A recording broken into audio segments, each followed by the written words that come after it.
শোনাই, তুমি কি খাচ্ছ? চিপস খাচ্ছ? বাবা হাসি দেখেছো আমার ক্যামেরা দেখে? চিপস খাচ্ছ? তোমার লাঞ্চ তো হয়ে গেছে, পেটু পেটু ভুজা হয়ে গেছে।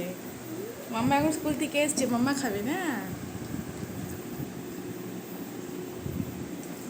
এত কিছু রান্না করলে রাত্রে আবার মাংসও করবা।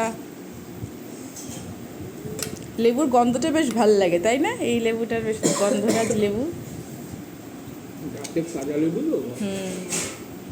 কলা ভাজা, বেগুন ভাজা, পটল ভাজা, ডাল, ডিম, আলু দিয়ে সজনে ডাঁটা আর স্যালাড। টক ডাল ওইটা?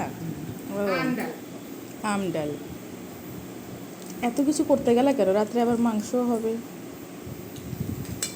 আমাদের ঘরে এই রোজ এতগুলো আইটেম, ভালোই লাগে খেতে। আমি ভাবলাম স্কুল থেকে, আমি বলে গেছিলাম না খালি ডাল আর বেগুন ভাজা করো, তারপর স্কুল থেকে এসে দেখলাম এত আইটেম, ভালোই লাগছে। একটু খেয়ে দেখি ব্যাপারটা।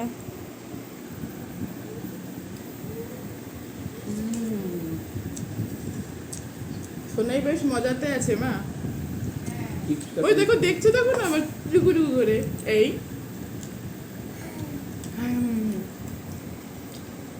তুমি কি খাচ্ছ?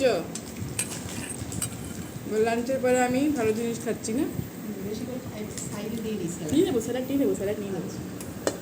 ক্যাপসিকামও দিয়েছি। হ্যাঁ, ক্যাপসিকাম, শসা, ক্যাপসিকাম স্যালাডটা দিলে ভালোই লাগে। টমেটো, গাজর। হ্যাঁ, তুমি খেয়েছো মা? আমি ভাইয়ের পাতে খেয়েছি, এখন কটা খাবো, অল্প কটা খাবো। হ্যাঁ না, বসো আমার সাথে বসো। তো কি